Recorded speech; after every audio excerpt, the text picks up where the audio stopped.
And now, Virginia This Morning on CBS 6.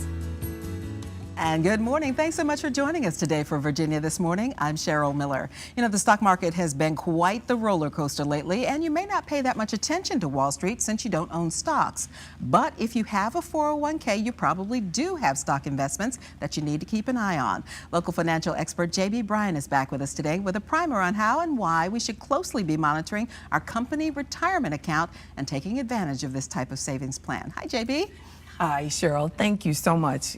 And I'm really glad that you brought that up, that how important it is for us to look at what's going on in our company retirement plan, and not just for the investments. Like you mentioned, it is very volatile, so everybody will grab the statement and they want to, okay, my money's still there. But I want to encourage everyone to look at the fine print, to go past just the return, but to go into all of the descriptions. There's been several lawsuits now that have come out with employees addressing employers regarding the expenses that are involved in their 401ks. And that's the first thing I want to bring up, because none of us really know the fees that we're paying on a monthly basis. And sometimes it's taking a lot of the money that you're earning and paying it back to the company that's holding and handling the investments for you. How That's can right. we take a look and know for sure what percentage of our income that we're paying as a fee, and how we can adjust it if we can? Right. And these new statements are very good. I had a meeting last week. I've been really impressed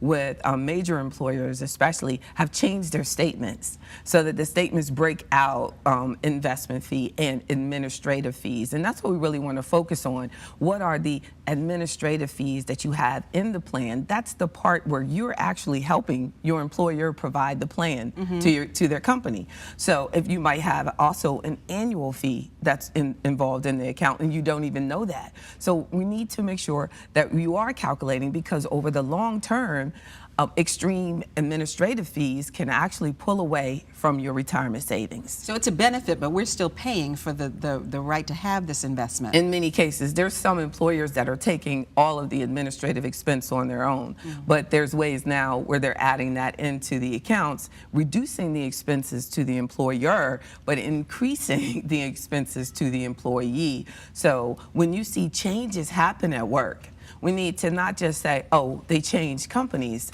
but we need to ask questions about, why did you change? What does this mean to me? Does this mean that I'm going to have additional expenses in some way? What are the investment options? Sometimes companies now are asking you to opt out of a 401k as opposed to opting in. So True. A lot of Very times it good goes point. into a generic investment, and then we just kind of leave it there. We don't even look at what it's invested in. How can we look and know and analyze these investments that we're putting our money in and making sure we're doing the best for ourselves? Very good point, because there are so many services available for you, and most employers that have plans that are available will have an 800 number listed right on the statement. So if you're ever confused and you don't have a financial advisor, and I encourage everyone, of course, to get one, but if you don't, that number is there for someone to at least ask questions about your specific plan and the options available. And if you're decided that you've been opted in and you're going to stay, make sure that you invest correctly. I'm glad that you brought that up. And make sure, and a good way of comparing investments is that the statement may include benchmarks, and that will be a market indices that will give you an idea of if that fund is doing as well as expected. So get familiar with your statement. If your statements don't have benchmarks on them, then get information from a financial advisor or from the toll-free number provided for the plan, or your HR department, on how well are the funds available performing relative to the benchmarks that match that particular fund. But we have to remember, they can't give us investment advice. They can just tell us the information. That's right. And that's why they'll have the benchmark information available for you a lot, but they will not say, they'll just show that your fund did this, the benchmark did this, and you'll have to figure out that your fund under or overperformed. And definitely you want to see that your fund has outperform the benchmark. Yeah, because sometimes we get those extra pieces of mail saying that some fund has been changed to another fund. That's and it. we shouldn't just file that away. We should take a look at that fund from that point going forward. Look at the fine print, Cheryl. You're so right. So when you're doing a review, make sure that your review of your statement includes all of the fine print and the explanation of these expenses that are involved.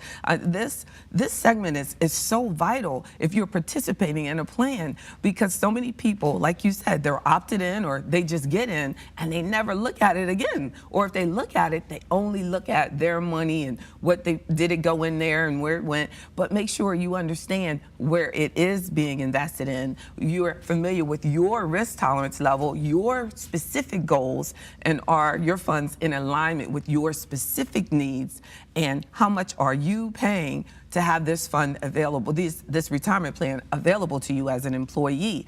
And if you're not happy, make sure you talk with your employer or human resource department about the 401k or 457 or 403b. The tax codes are the same, all the tax codes are different, but it is a deferred compensation plan that you're participating in. Your work plan, find out all of the details, even down to what the tax code is, because those 457s and 403bs and 401ks all have different limits. They have different rules, they have different guidelines, and every employer has different matches or no match. So get to the fine print, get the details. That's right. J.B. Bryan, thanks. Always some great information. J.B. Bryan offers financial workshops every Wednesday at noon at her office at 4860 Cox Road, Suite 200 in Glen Allen. These seminars are free, but they do ask that you pre-register. We'll put a link on our website, WTVR.com/VTM, to find out more.